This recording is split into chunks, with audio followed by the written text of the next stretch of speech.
Genesis 3. Now the serpent was more crafty than any other beast of the field that the Lord God had made. He said to the woman, "Did God actually say, 'You shall not eat of any tree in the garden'?" And the woman said to the serpent, "We may eat of the fruit of the trees in the garden, but God said, 'You shall not eat of the fruit of the tree that is in the midst of the garden, neither shall you touch it, lest you die.'" But the serpent said to the woman, "You will not surely die, for God knows that when you eat of it, your eyes will be opened, and you will be like God, knowing good and evil." So when the woman saw that the tree was good for food, and that it was a delight to the eyes, and that the tree was to be desired to make one wise, she took of its fruit and ate. And she also gave some to her husband who was with her, and he ate. Then the eyes of both were opened, and they knew that they were naked. And they sewed fig leaves together, and made themselves loincloths. And they heard the sound of the Lord God walking in the garden in the cool of the day.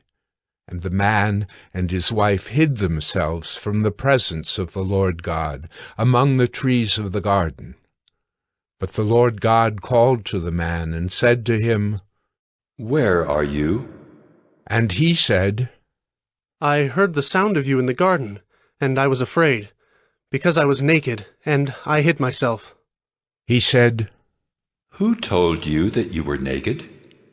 Have you eaten of the tree of which I commanded you not to eat?"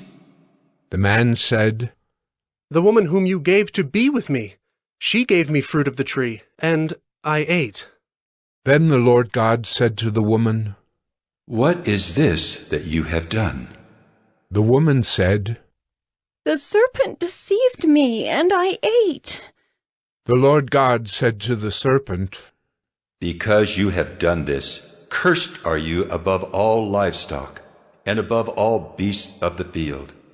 On your belly you shall go, and dust you shall eat all the days of your life.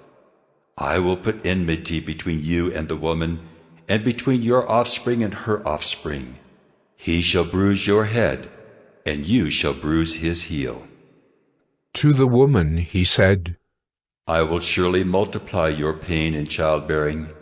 In pain you shall bring forth children. Your desire shall be for your husband, and he shall rule over you." And to Adam he said, "Because you have listened to the voice of your wife, and have eaten of the tree of which I commanded you, you shall not eat of it. Cursed is the ground because of you. In pain you shall eat of it all the days of your life. Thorns and thistles it shall bring forth for you, and you shall eat the plants of the field. By the sweat of your face you shall eat bread, till you return to the ground, for out of it you were taken. For you are dust, and to dust you shall return."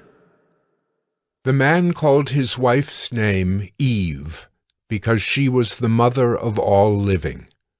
And the Lord God made for Adam and for his wife garments of skins and clothed them. Then the Lord God said, "Behold, the man has become like one of us in knowing good and evil. Now, lest he reach out his hand and take also of the tree of life and eat, and live forever." Therefore the Lord God sent him out from the Garden of Eden to work the ground from which he was taken.